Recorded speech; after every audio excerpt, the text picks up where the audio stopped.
fire sign, Aries, Leo, and Sagittarius. Kumusta po kayo guys? Okay, so fire sign, maraming salamat po sa walang sawang pagsubaybay sa ating pong mga reading.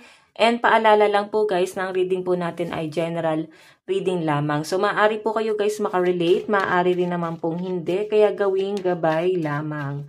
Okay, so tignan po natin gabay kapalaran po ni fire sign, Aries, Leo, Sagittarius. Gabay kapalaran po.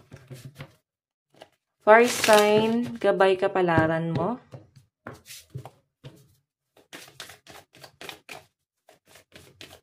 Meron po tayong paradise, happiness, expansion, joy, playfulness. So guys, na nakikita ko dito, pinipili mong maging masaya. Pinipili mo yung happiness mo, pinipili mo magkaroon ng kapayapaan sa sarili mo. I think may iba sa inyo fire sign, nagkakaroon ng expansion sa buhay mo. Moving forward ka dito. Okay? May mga tao kang nakakasalamuha na para bang nag-e-enjoy ka sa company mo na yon. Sa circle nila, no? Sobrang enjoy na enjoy ka, guys. Ayan, no? Titignan pa natin, guys, ano pa pong ipapakita. Meron tayong The Phoenix, New Face Rekindle, Renew Transformation, Growth, Change Mind. Ibig sabihin yung iba sa inyo, ang bilis mong nakarecover sa mga nangyari sa buhay nyo, no? Meron tayong The Runner. May nakikita ko, guys, dito nga habol sa inyo. Yun nga lang, guys, yung iba sa inyo, nakikinig ka sa ego mo. Okay? Kung ito, guys, ay patungkol sa relationship, nakikita ko na yung pagtakbo ng person mo doon sa responsibility niya doon sa inyo. Kung kayo ay may family, twin flame. Mari kasi, guys, na ito ay twin flame mo rin, no? Kung ba't hindi kayo, guys, nag-work. Pero ito nga guys, ngayon gusto mo na guys mag-recover, gusto mo na maka-move on. Siguro guys nararamdaman mo na para bang, ito kasi codependent to, relationship. So merong dumepende rito sa relationship na to. Okay, tapos, pwedeng nakadepende siya or nakadepende ka, tapos after maibigay responsibility niya to sa relationship, para bang mararamdaman nyo na wala na siyang pakialam.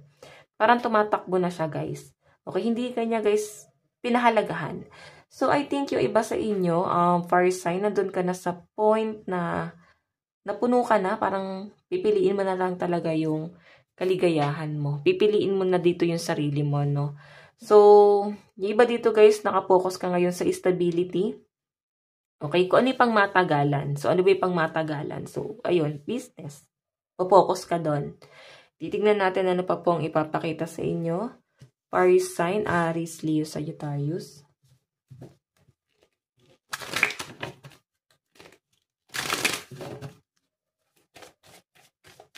Meron tayong clear your mind. So, yung iba sa inyo guys, linisin mo daw yung isipan mo, no? Sure ka ba sa mga decision mo?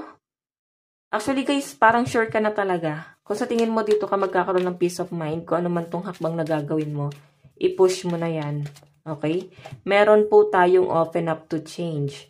Yung iba sa inyo guys, hindi mo yan gano'n i-open unless sure ka na dun sa bagay na yon. Okay? Hindi mo siguro in-open sa ibang tao kung ano man yung pinagdadaanan mo sa buhay. Kasi ang gusto mo dito, fire sign, sure ka na.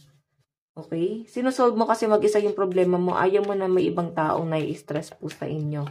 Meron po tayong reveal what need to be seen.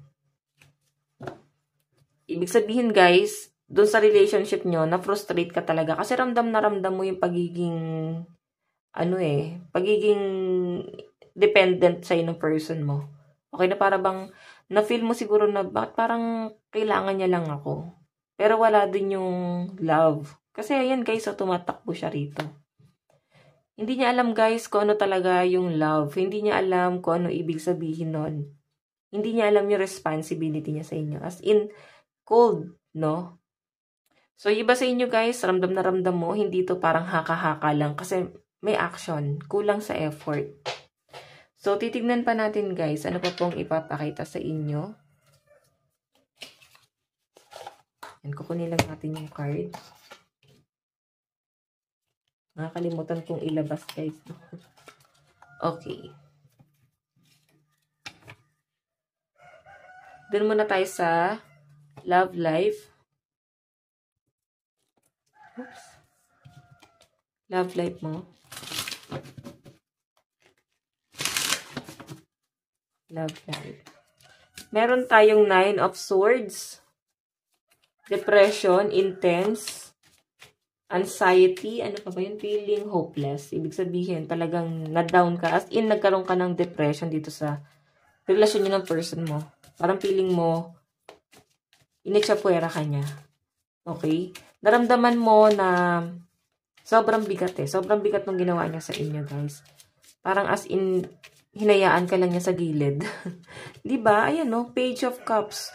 Hanggang sa para bang unti-unting nawawala na lang yung pagmamahal mo sa taong to. Hindi na worth it. Meron po tayong King of Swords. Intelligence, head over heart, logical. So, iba sa inyo guys, ayan, mas papaganahin mo po ang inyong isipan dito sa inyong connection. So, tama naman yun guys, na mas paganahin mo yan. Huwag yung inyong emosyon. Kasi iba sa inyo guys, tignan mo, page pa lang dito yung, ano mo, yung pagmamahal mo. Tapos ikaw, King of Swords. Actually, parehas mo emosyon yan. Ibig sabihin, sa puso or sa isip, mas pinapagana mo yung isip mo rito. Okay? Kumbaga, yun yung mas umiral sa inyo. Hindi mo na guys, actually matagal mo siya guys binalance eh. Okay? Binalansin mo talaga tong relasyon na to. Matagal kang nagtiis. Kasi hindi ka naman guys may stress ng ganito kung hindi ka nagtiis, no? Dumating ka na sa hangganan mo. Iba sa inyo guys, nag-move on or umalis na. Naramdaman mo na para bang sa halip na habulin ka, tumakbo pa palayo si person. Okay? Ayan no. Tinatakbuhan ka niya. So, nawalan na siguro siya guys ng pakialam. Tignan po natin.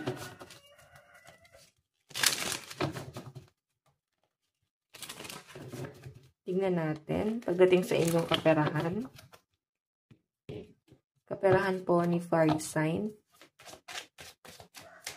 Ayan, umaga na. Tumitila ako yung mga manok. Love life. Meron po tayong 8 of Wands. Meron tayong King of Pentacles, travel. Actually, guys, yung iba sa inyo napakaganda nito, lalo na pagdating sa inyong daloy ng kaperahan. May bago kang nagiging idea, no? May bagong palaisipan sa inyo na gusto mong i-grab yung opportunity.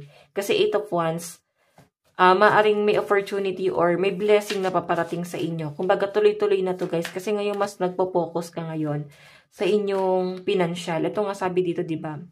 Mas pinapagana mo yung pagiging logical mo. Okay, yung Page of Cups, ito yung emotion mo, iniisang tabi mo na yan.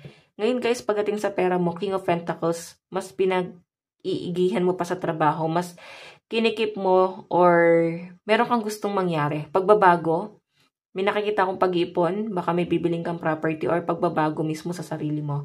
Meron tayong 4 of Wands, so nakikita ko guys yung hirap mo, no, dito sa trabaho na to. Nakikita ko yung pagod mo sa trabaho mo as in pinagtsatsagaan mo talaga. Okay, hindi nagiging madali sa inyo kasi maaaring kaya ka rin guys na-depress kasi yung trabaho mo. Okay, tapos sumabay pa yung love life mo. So, nahirapan kang mag-recover lalo. Okay? So, titingnan pa natin guys ang inyong advice. Kunin lang natin to. Advice. Okay, may naamoy akong yosi. May nag-yosi yata sa inyo. Advice. Meron tayong hidden. Wisdom, elemental, fairy, and uncover. So, ito guys yung mga spirit guide mo. Sabihin, nandyan lang yung mga gabay mo nakasupport sa inyo. Natutuwa sila kasi nagkakaroon ka ng ulit ng direction. Meron tayong sovereign. Ayan, no? Transformation pa rin to guys. So guys, ang lucky number mo is 13 and 6. Ito lang po ang inyong reading. Hanggang sa muli. God bless and love you all. Thank you.